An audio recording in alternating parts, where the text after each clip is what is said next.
Hello everyone, welcome to Pep Coding. आज की video में हम जो सवाल करने जा रहे हैं उसका नाम है where will the ball fall. ठीक है, तो देखते हैं इस क्वेश्चन में क्या है।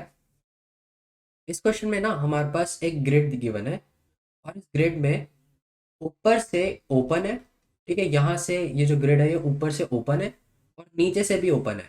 ठीक है, ऊपर से और नीचे से ओपन है और लेफ्ट साइड में और राइट साइड में बाउंड्रीज है। ठीक है, लेफ्ट साइड और राइट साइड में बाउंड्रीज है।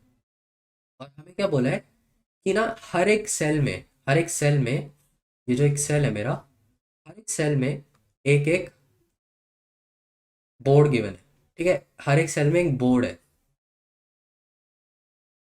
और ना बोर्ड कुछ या तो ऐसा होगा या तो इस तरह का डायगोनल होगा या तो इस तरह का डायगोनल होगा। ठीक है, तो जैसे यहाँ पे एक ऐसा बोर्ड है और यहाँ पे एक ऐसा बोर्ड है। ठीक है, तो इस तरह के डायगोनल्स होंगे। अब क्या बोला है कि इस बोर्ड के अंदर, मतलब इस ग्रिड के अंदर हमारे पास ना बॉल्स है। ठीक है, कुछ बॉल्स गिवन है और हमें क्या करना है, हम इस बॉल को ड्रॉप करेंगे। और जब बॉल को ड्रॉप करेंगे तो ना वो बॉल इस बोर्ड पे जब गिरेगी, ठीक है, मान लो मेरी बॉल इस बोर्ड पे गिर रही है। अगर इस बोर्ड पे गिर रही है ना तो वो राइट हैंड साइड में जाएगी। ठीक है, अगर मेरी बॉल इस बोर्ड पे गिर रही है तो वो लेफ्ट हैंड साइड में जाएगी। ठीक है, ऐसे चली जाएगी। तो हम क्या बोल रहे हैं कि अगर मेरी बॉल ऐसे गिरती है, राइट हैंड साइड में जा रही है, ऐसे गिर रही है, लेफ्ट हैंड साइड में जा रही है, तो ये बॉल्स अगर मैं ऊपर से गिरा दूं, इस मेज के अंदर, इस ग्रिड के अंदर गिरा दूं, तो क्या वो बाहर आएंगी कभी? और अगर आएंगी तो कहाँ से बाहर आएंगी? तो हम देखते हैं, चलो। मान लो हम ये जीरो हम ना क्या करेंगे, हर एक वेक्टर बना लेते हैं हर एक बोर्ड के लिए, हर एक बॉल के लिए। ठीक है, जो हर एक कॉलम से निकलेगी। Ball zero, ball one, ball two, ball three और बॉल फोर। ठीक है, चार बॉल्स हैं हमारी। अब देखते हैं इस जीरोथ बॉल को। ठीक है, जब ये गिरती है तो ये इस तरह का बोर्ड इनकाउंटर करती है। और अगर ये इस तरह का बोर्ड इनकाउंटर करती है तो वो राइट हैंड साइड में जाती है। ठीक है, फिर ये बॉल फिर से गिरती है। ठीक है, फिर ऐसा फिर से बोर्ड मिलता है तो ये राइट हैंड साइड में। ठीक है, फिर से गिरती है, ऐसा बोर्ड मिलता है तो लेफ्ट हैंड साइड में। ठीक है, अब फिर से गिरते हैं, अब ऐसा बोर्ड मिलता है तो राइट हैंड साइड में। ठीक है, फिर से गिरती है, ऐसा बोर्ड मिलता है तो लेफ्ट हैंड साइड में। ठीक है, फिर से गिरती है और कॉलम वन से निकल जाती है। तो मेरी जो जीरोथ बॉल है वो मेरी कॉलम वन से निकल गई, तो इसलिए मैं उसमें आंसर में वन डाल दूंगा। ये वो मेरे फर्स्ट कॉलम से निकल गया। अब मैं फर्स्ट बॉल को देखता हूँ। ठीक है, फर्स्ट बॉल गिरा, फर्स्ट बॉल जब गिरा तो इस बोर्ड पे गिरा। ठीक है, तो राइट साइड में गया। ठीक है, फिर से गिरा, फिर इस बोर्ड पे मिला तो राइट साइड में गया। ठीक है, अब इसको इस तरह का बोर्ड मिला, तो हम क्या बोल रहे हैं कि अब एक ऐसा केस आया है कि इस तरह के बोर्ड दो आपस में है। ठीक है, ऐसे बोर्ड दो आपस में है। तो जब दो आपस में ऐसे बोर्ड हैं और बॉल ऐसे गिर रही है इस पे, ठीक है, तो ये तो राइट में जाएगी, पर यहाँ से इसको लेफ्ट में जाना है। तो ये तो यहीं पे फंस जाएगी ना, ये तो कभी बाहर ही नहीं आएगी। एक लेफ्ट जा रहा है, एक राइट जा रहा है, लेफ्ट जा रहा है, राइट जा रहा है, ऐसे फंसती रहेगी, इसके बीच में पिंग पोंग कर देगी, है ना, यहीं फंस जाएगी। तो हम क्या बोल रहे हैं कि इस केस में हम ये बोल देंगे कि ये तो यहीं फंस गई बॉल, ये तो बॉल यहीं फंस गई, इसलिए बॉल वन में माइनस वन डाल दो। सिमिलरली सेकेंड बॉल को देखते हैं, बॉल टू को, वो नीचे जाएगी, राइट साइड में जाएगी, फिर यहीं फंस जाएगी, माइनस वन। बॉल थ्री के लिए नीचे जाएगी, लेफ्ट साइड में जाएगी, राइट साइड में जाएगी, यहीं फंस जाएगी, माइनस वन। बॉल फोर नीचे जाएगी, लेफ्ट साइड में, नीचे, लेफ्ट, यहीं फंस गई, माइनस वन। ठीक है, तो हमें क्या पता चला कि इसके लिए, इस टेस्ट केस के लिए मेरा आंसर होगा one, comma one, minus one, minus one, minus one, minus one. मतलब मेरी फर्स्ट बॉल फर्स्ट कॉलम से बाहर निकल गई और बाकी की बॉल्स अंदर ही रह गई। ठीक है, अंदर स्टक हो गई। तो यही मेरे को रिटर्न करना है। ठीक है, यही मेरे को जो वेक्टर है यही रिटर्न करना है। तो इसको कैसे करेंगे, इसमें ना ब्रूट फोर्स लगाते हैं। ठीक है, ब्रूट फोर्स सोर्स से पहले कि हम क्या कर रहे हैं।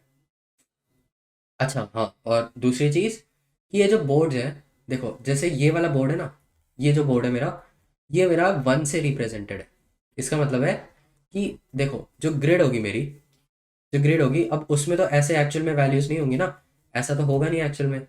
तो क्या है ग्रिड में, जो मेरी ग्रिड है वो ऐसी है कुछ,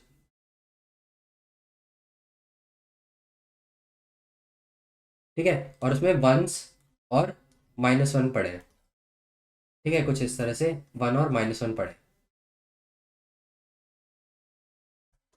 तो ये 1 और -1 जो है ना, ये क्या रिप्रेजेंट कर रहे हैं, ये इन्हीं डायगनल्स को रिप्रेजेंट कर रहे हैं, इन्हीं बोर्ड्स को रिप्रेजेंट कर रहे हैं। तो मान लो मेरा 1 बोर्ड है, तो उसके लिए इस तरह का बोर्ड वहां पे होगा, ठीक है, अगर 1 है तो उस तरह का बोर्ड वहां पे होगा, अगर -1 है तो इस तरह का बोर्ड होगा, ठीक है, तो इस तरह का बोर्ड होगा। तो हमें बस ये करना है कि वंस और -1s के बेसिस पे हमें ये चेक कर लगाने कि वो कौन सी डायरेक्शन में मूव करेगी बॉल, ठीक है। तो इसको ना कोड करते करते समझते हैं कि कैसे क्या करना है, ठीक है। तो सबसे पहली चीज, हम अपनी रोज और कॉलम्स निकाल लेते हैं, ठीक है।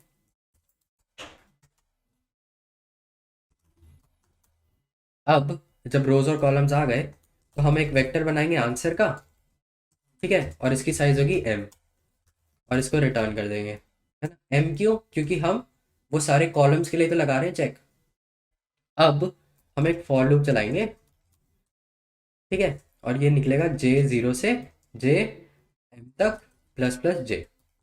अब ये हम क्या कर रहे हैं, हम सारी बॉल्स के लिए चेक कर रहे हैं ना, और वो तो हर कॉलम से शुरू कर रही है। तो ये जो कॉलम से बॉल शुरू कर रही है, ये सारे कॉलम्स के लिए अभी अभी हम सारे कॉलम्स पे जा रहे हैं ना, इसलिए कॉलम्स का लूप लगाया है, ठीक है। अब हम एक करंट पोजीशन लेंगे। अच्छा, अब हम क्या करेंगे, अब हम दो चीज़ें लेते हैं, करंट पोजीशन और नेक्स्ट पोजीशन, ठीक है। मेरी करंट पोजीशन अभी जे इनिशलाइज कर देते हैं, और -1 नेक्स्ट पोजीशन को -1 इनिशलाइज कर देते हैं। तो इससे क्या हो रहा है कि ना, मैं ये चेक करूंगा कि देखो, बॉल तो हमेशा गिर रही है, ठीक है, बॉल हमेशा गिर रही है, पर वो जिस बोर्ड को इनकाउंटर कर रही है ना, उसके बेसिस पे अपना डायरेक्शन पे जा रही है, ठीक है। मान लो मेरी बॉल 0 है, वो गिरेगी तो हमेशा, ठीक है, वो नीचे जाएगी, मतलब गिरेगी, फिर इस तरह का बोर्ड देखेगी, इसलिए राइट साइड में जाएगी, फिर गिरेगी, फिर इस तरह का बोर्ड देखेगी, राइट साइड में जाएगी। तो हो क्या रहा है कि ना, वो गिर हमेशा रही है, पर वो बोर्ड के बेसिस पे ये डिसाइड कर रही है कि उसे जाना कहाँ पे है, ठीक है।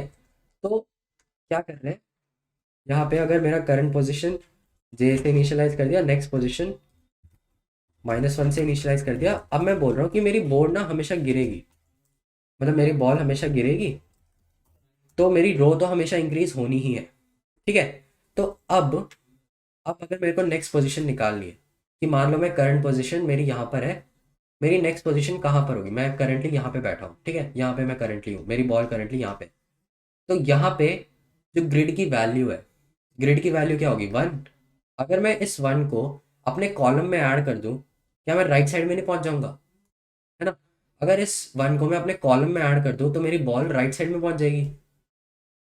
सिमिलरली अगर मेरी बॉल यहाँ पर है, ठीक है, इस पे क्या पड़ा है, -1, अगर मैं इस -1 को अपने कॉलम में ऐड कर दूं, तो मेरा कॉलम डिक्रीज हो जाएगा और मैं यहाँ पे पहुंच जाऊंगा, है ना। तो लेफ्ट की कॉल लग जाएगी, मतलब लेफ्ट की तरफ पहुंच जाऊंगा, मैं लेफ्ट की तरफ ट्रैवल करूंगा। तो वही काम करना है, यही काम करते हैं कि यार, नेक्स्ट पोजीशन जो होगी ना मेरी, वही होगी करंट पोजीशन में। अगर मैं grid of i comma current position को ऐड कर दूं, तो मैं राइट जाऊंगा या तो मैं लेफ्ट जाऊंगा, ठीक है। तो क्या है, अगर 1 है तो राइट जाऊंगा, अगर -1 है तो लेफ्ट जाऊंगा, ठीक है। अच्छा, अब हमें ये पता है कि ट्रैवल कैसे करना है, ठीक है, हर बार गिर रहे हैं, हर बार राइट जा रहे हैं, हर बार लेफ्ट जा रहे हैं बोर्ड के बेसिस पे, ठीक है। तो अब देखते हैं कि मान लो, अब केसेस हैंडल करने हैं कि बाहर, मतलब हो भी तो सकता है ना मेरी बॉल स्टक हो जाए, तो कब कब स्टक होगी। एक तो ये वाला केस है ना, कि दो ऐसे बोर्ड्स हैं कि उसमें अगर गिरे बॉल तो राइट चली जाएगी, फिर लेफ्ट चली जाएगी। तो इन बोर्ड के लिए क्या बोले हम, ये वाला वो केस नहीं है जब यहाँ पे वैल्यू 1 है, यहाँ पे -1 है ना। ये वो केस हो गया जब दो बोर्ड्स जब दो बोर्ड्स सेम नहीं है, मतलब यहाँ पे 1 है, यहाँ पे -1 है, ठीक है। तो दो बोर्ड्स ऐसे टाइम पे सेम नहीं है, तो अगर मेरी बॉल गिरेगी तो राइट साइड में जाएगी और वो वहीं अंदर फंस जाएगी, तो एक तो ये केस हो गया। दूसरा केस क्या होगा, मान लो ये वाली पोजीशन देखो, यहाँ पे गिरे, लेफ्ट में गए, राइट में गए, यहीं फंस गए। ठीक है, तो एक ये वाला केस हो गया।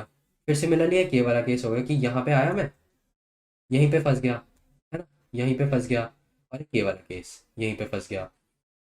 तो इन तीनों केसेस के लिए एक चेक लगा देते हैं कि यार अगर मेरी नेक्स्ट पोजीशन 0 से छोटी है, या फिर मेरी नेक्स्ट पोजीशन m से बराबर या उससे बड़ी है, या फिर grade of i comma current position is not equals to grade of i comma next position.